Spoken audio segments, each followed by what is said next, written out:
Hey everybody. Hello everybody. Hey everybody. It's Brock. This is Brock. And we got a new episode with another episode of All About. What's up everybody? It's Brock and we got a brand new episode of All About, and today we are learning about a very pretty coral. This one is called the Elegance coral. This is an LPS coral, one that's really not that bad to take care of, so we'll get into it. Prices on them, you'll normally spend about $60 up to about $100 depending on the size of them and the colors they got. Care level, I'd say moderate. Temperature, you want to keep it about 78 degrees, keep it warm in there for them.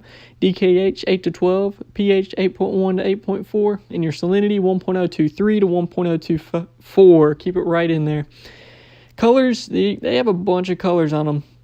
Body-wise, they're normally different kind of shades of greens and blues, and then mainly where the money goes is what color their tips are. And most of the time you see them either pink or purple tips running on them.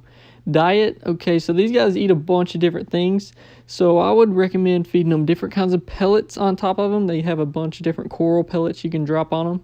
A little bitty piece of shrimp you could put on top of them, just like an anemone. And oyster feast is another really good one you can just squirt in your power head and it'll get down there to them. Origin, they are from Australia. That's like the only place you can get them. So venomous, they're just like an anemone. Those little tentacles on them will sting things near it, so make sure you give it plenty of room to expand out, because whenever you get them, they can shrink up to as big as their rock is up under them, but whenever they expand out, they will be like twice their size. They can get huge whenever they really get out there.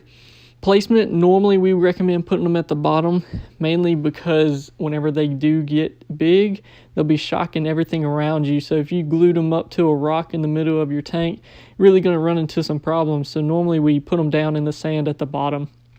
Current, we've had them in some really high current and some really low current, and both ways is completely fine. They love it. Just kind of depends on which way you want to look at them. If you want them to be real nice and easy flowing, or if you want them to be really rocking with that current.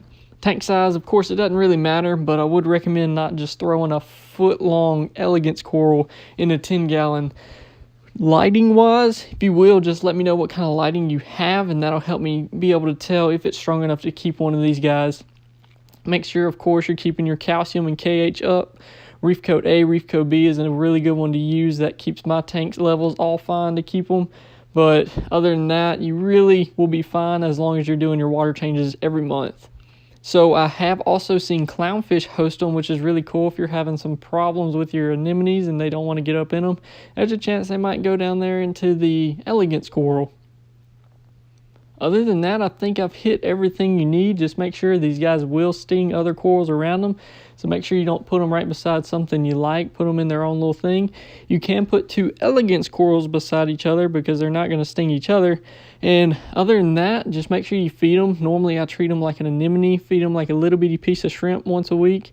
And they'll really grow big and strong for you and stay real healthy. But other than that, hope you all have a good day. Hope you all like and subscribe, and we got some more videos coming soon. I'll see y'all later.